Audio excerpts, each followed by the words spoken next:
Good afternoon, guys. How's it going? Ibrahim Momo for Off the Canvas Boxing, for your first ever ringside reaction review, or ringside reaction or ringside review.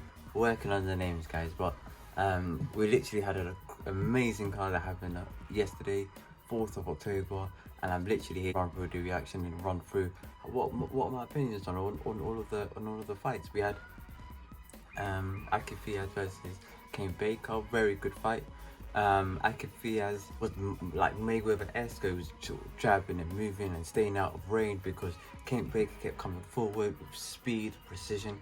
So literally, like, Fiaz did really well, especially to win on points, etc. So yeah, he done really well. Kane Baker done well to come forward, cut the ring. A little bit more pressure would have meant that he could possibly have done it, maybe cut him off a bit more on the corners. But yeah, he done really well. Linus Adofia, sorry, I messed up his name in my preview versus John Hardy Jr. now. John Hardy Jr. and he done really well in the fight, but for me, he could have, like, I could see it was tough for him. Linus Double, very experienced fighter, 15-0 for the British title, and he already had it prior to the fighting as well, so it was retaining that title as well. For me, like, Linus, like, John Hardy Jr. needs a few more fights, a few more learning fights. He done really well up until I think it was about the 5th or 6th round, where he kind of got hurt and then he couldn't really recover from that. But literally every L is sort of a learning curve, and this is something that he will build from. This is something that he will learn a lot from, and I'm telling you, like, he'll come back. I'm telling you, he will definitely come back. So we also had another addition to the card. We had John Hedges versus John Aarons. Very, like, it was a 4-rounder as well, so it was a very good fight on the card for the pair of them as well.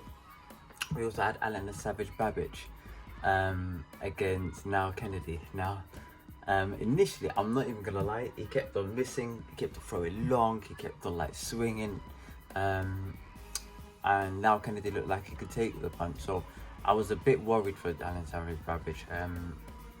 Like, literally as the fight was going on, round 1, round 2, but I could see that he would wonder when the shots that he was landing, he was actually hurting Now Kennedy as well. So like, it was only sort of a matter of time. He hit him with a good combo to hurt Now Kennedy, and then I think I was about 3rd round TKO as well. So it was I think it was a body shot and a right hand to the head. So he done really well to win Now Kennedy. And next up is he called out Tom Little. Now, Tom Little is no mug. Tom Little, I think, correct me if I'm wrong, the last time I thought I heard Tom Little fight was against David Price in in Saudi Arabia last year. Correct me if I'm wrong. He might have slipped in another fight in the meantime, but he's been out for sort of pretty much the best part of a year. So against Alan Babbage, literally, this is a good fight for the pair of them. Alan Babbage is a very good opponent. Literally, great opponent for Tom Little, and I think that it will be a very good fight to have on a sort of a heavyweight undercard. So I'm excited about that also as well. We had Chantel Cameron versus Ariana Dos Santos Araujo.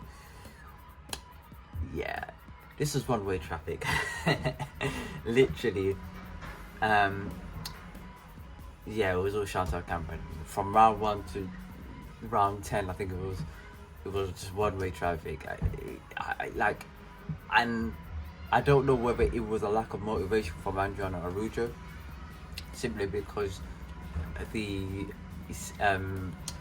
incentive for a title fight was sort of off the card due to her coming in a bit overweight. And this is something I want to talk about very briefly. I might touch upon it around other videos, but is the weight thing, because if you know you have to have a fight for this weight, and if you meet this weight, you will then fight for this specific title.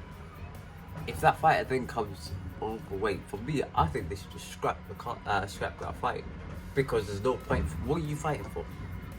Money as well, but like they should just both be paid. Give Chantel Cameron the title and keep it moving. There's no point. Like, it's just, what's the point? You know what I'm saying? Like, it's like saying Real Madrid versus I don't know, Juventus are in Champions League final. But by the way, Juventus, because of regulation as well, because they don't meet the criteria, they can't win the Champions League. But Real Madrid can win it if they beat Juventus. It's a bit weird, isn't it? You know what I'm saying? So what is the actual point? Just give it the title and keep it moving. So you're wasting people's time. You know what I'm saying? Like they could have just gave it to Chantel Cameron and put somebody else on this card. I'm not even gonna lie, because yeah, Rachel didn't have a lot of answers. Literally, I don't know what was going on. I don't know what's going on. Maybe it was nerves. Maybe it was, I don't know, personal problems. I don't know. But it was like, yeah. From what on paper she was class, but from what I've seen, it was like something was going wrong. But that was a very good performance from Chantel Cameron. She did what she had to do. And onwards and upwards for her as well. And on the headline for this card, we had Joshua Buatsi versus Marco Calic. Marco Calic put in a great performance. I'm not even gonna lie, both of them put in a great performance. You know what? Buatsi could have did a little better, especially in the earlier rounds. He was like stiff. He was just standing there. He was quite still.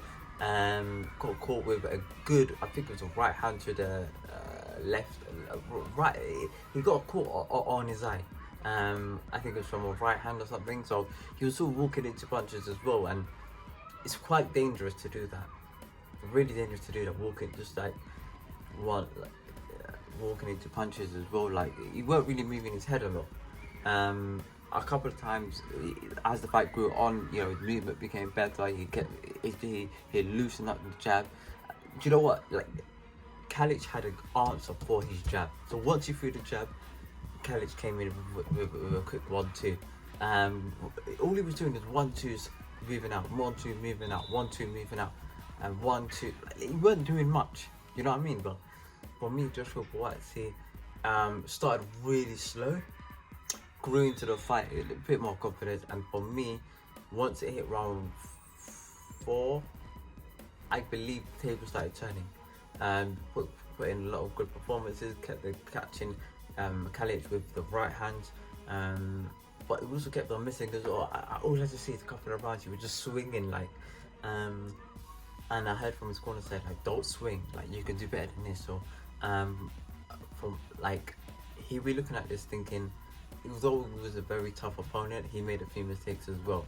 And now Calic is like, Calic was like, with a bit more stamina and a bit more power, I think he could have just stopped Buatsi. It was literally like he was on the third, like within the first 3 rounds, a bit more pressure would have meant that he would have won. But then again, like, Buatsi, if you left too open, he could finish you off. And once he had you hurt, it's a wrap. You know what I mean? It's like the credits on the movie. Once he hits you, it's like, it always sees a black screen with a lot of people's writing, director, this, and always sees the end. That's it. It's over.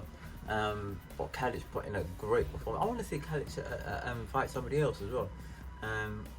Fight someone like Lyndon Arthur. You know what I mean? Like, he done really good. So I'm really happy with Marco Calic. Buatsi onwards and upwards. Now he's gonna fight. For me, I think there's a few fights that is out for him. There's that Chinese guy as well. That is mandatory for one of the titles, so I think he could fight him. He could fight Lyndon Arthur. Because I think one ranked Buatsi is like 14th place, and Lyndon Arthur died as in like in the top 10. I think it's the WBO. Correct me if one of the rankings. So I believe that if he fights fighters of that caliber, he will be ranked quite highly in all positions. He could go nail down onto one. For me, with Buatsi, he still has a few learning fights to do. So whilst he's having a few learning fights, have him against top 5 contenders in any of the governing bodies to get him in a manager position. He should be like mandatory, you know what I mean?